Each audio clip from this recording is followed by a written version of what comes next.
Je vous fais une petite vidéo sur ce que je possède au niveau des relais. Voilà, actuellement.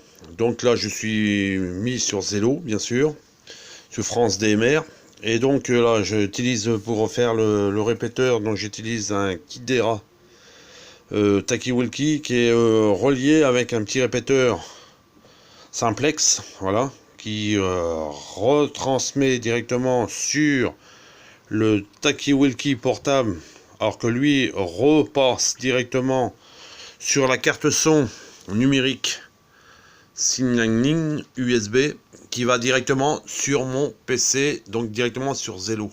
Voilà, actuellement, quand il y a quelqu'un qui sort du serveur Zello, ça transmet sur le Takiwalki, donc comme c'est le même canal entre celui-là et celui-là, il transmet directement au répéteur, le répéteur renvoie et rediffuse sur le Takiwalki qui rebalance sur la carte son externe et après qui renvoie directement sur Zello. Voilà, Zello actuellement qui tourne. Voilà, pendant que je suis en vacances.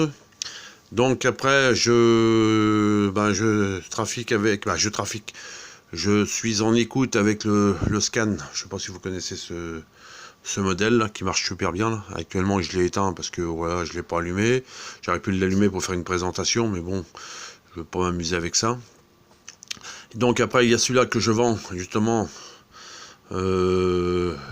bientôt, soit sur eBay ou soit sur Beaucoin, et il va partir dans les vides-greniers. Voilà, que je vends pas trop cher non plus parce que j'en ai déjà assez d'un, on va en avoir deux.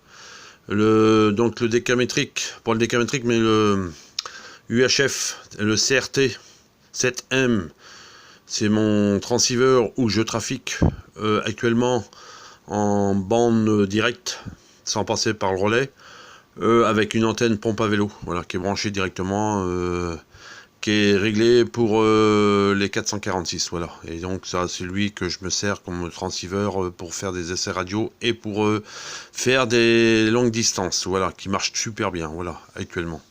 Voilà. Donc après, j'ai le Rolastic décamétrique. Alors celui-là, il est bien, il est pas mal. J'en suis content, il marche très bien. Tout est programmé en radio amateur UHF VHF. Et donc il fait les bandes USB LSB, donc ce décalage en fréquence et tout. Et donc toutes les bandes 80 mètres, 160 mètres, il part attendez, je regarde, de 10 mètres à 160 mètres. Voilà. Donc il fait beaucoup de bandes, hein, voilà, jusqu'à les bandes radio normales en AM, voilà, et donc les radios maritimes, voilà, qui marchent, et même les avions militaires qui marchent bien aussi là-dessus, hein.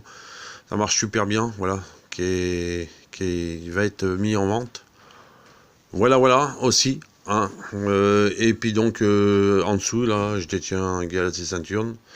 Donc j'ai pas mis le micro parce que le micro, ben, vu que j'ai plus d'antenne, donc j'évite tout problème, à cas s'il y en a qui s'amusent avec.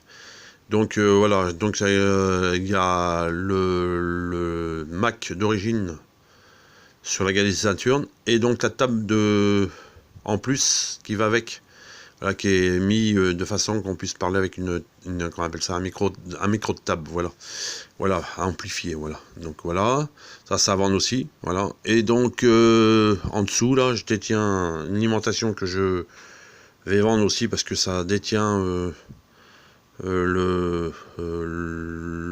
l'ampli, voilà, l'amplification de la VHF UHF. Et donc voilà, ça je le garde. Ça, bon voilà, ce que je détiens, c'est la boussole qui est branchée sur la clé SDR pour recevoir ce que j'ai actuellement, comme je vous ai fait voir le relais stick. Ce que j'ai là, je l'ai sur la clé USB. Bon, il n'y a pas une grosse différence, mais c'est vrai que le relais stick au niveau scan, il est quand même plus précis. Voilà, la radio est quand même elle est plus ajustée, voilà. Elle est moins écrasée, elle est plus nette, voilà.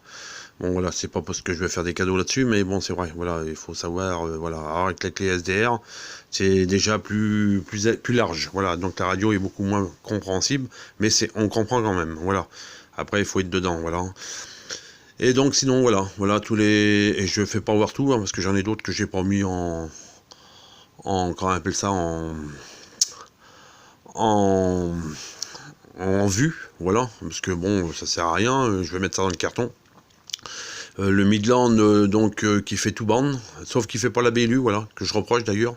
Autrement, ben, au niveau toute bande, hein, il part de 10 mètres à je sais pas combien de bandes, qui fait pas mal, je crois qu'il va jusqu'à 50, 60. Voilà, et qu'on reçoit les radios, les transpondeurs américains, européens, français, voilà. Quand ça veut passer, ben, on entend bien les Français qui s'appellent, voilà. Ça marche très bien, voilà, c'est ce que j'aime bien aussi, voilà. Voilà, bon, j'espère que que je me suis bien fait comprendre, voilà. Et donc, il y a ça aussi, celui-là, que j'ai oublié de dire, si je l'ai pas oublié, si je l'ai oublié, je crois. Ah, le Tosmet Wattmet Measure, et qui fait pour régler la CB, voilà, la galice de ceinture, qui marche super bien aussi, là, avec les câbles et tout qui vont avec, hein, voilà. Sauf l'antenne, elle est cassée par rapport à la tempête, donc c'est pour ça que je remonte rien. Je revends ça comme dans les tels que c'est, voilà, voilà, s'il y en a qui sont intéressés, voilà, je envoie ça sur le net, et puis voilà, et on verra bien, voilà. Sinon ça part dans les vides-greniers, je vais essayer de revendre ça à bas prix, pour que ça puisse partir. Voilà, la vidéo va être terminée. Donc voilà, je vais balancer ça sur le WAP et sur merde, comment dirais-je, sur un autre site, voilà.